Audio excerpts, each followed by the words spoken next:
I'm David K. Williams Jr., but you can call me Dave. Solamente Dave. Happy Thanksgiving, everyone. It is day 9 of the Blue Carp video experiment, and of course, I still have no idea what I'm doing.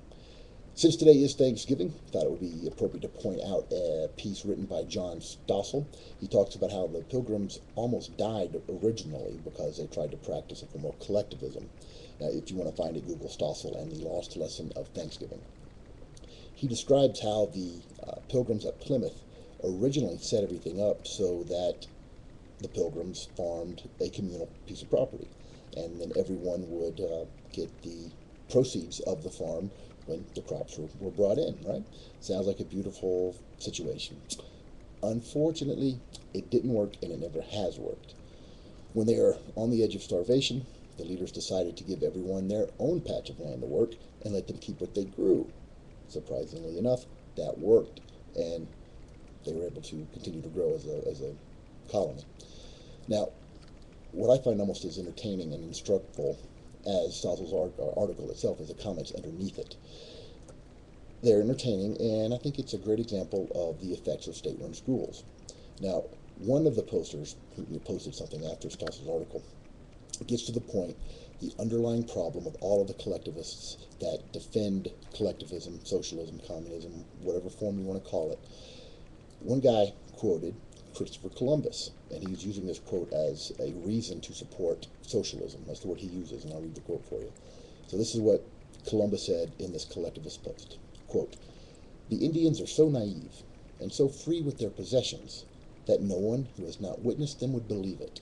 When you ask for something they have, they never say no.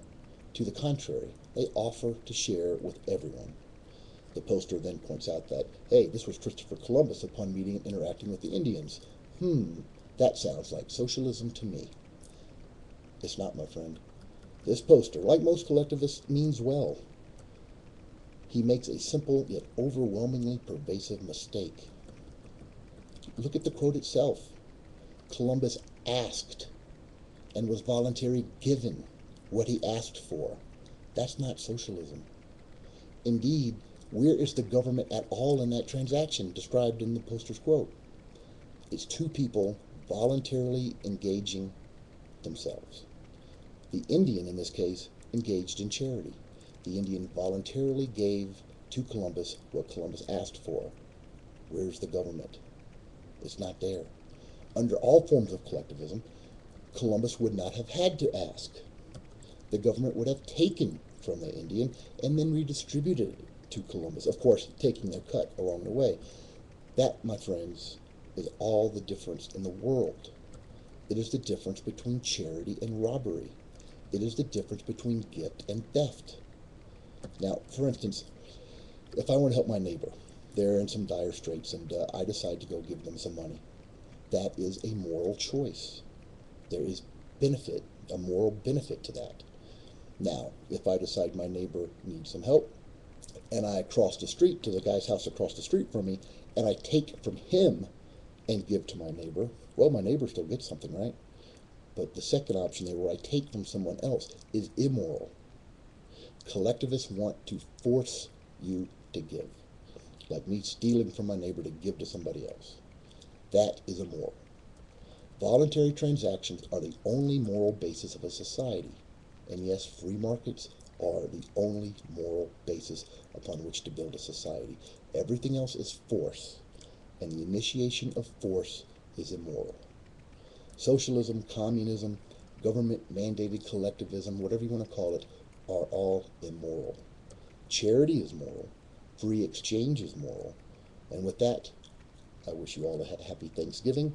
And if you need to, the Post has an article on 3 Denver restaurants that feed people and don't charge them. They just ask for donations, and they get them from people that can pay voluntarily. It's just a simple example of what people can do, what they are willing to do, without government force. I submit the world would be a far better place with much less government force, no matter how well-intentioned it is. I'm Dave Williams. Hey, I've got 26 subscribers. I have no idea how I got those people. I think most of them might just be spamming, but still, join them. Click the like button here on the YouTube channel. Click the share button. Spread the Blue Carp love.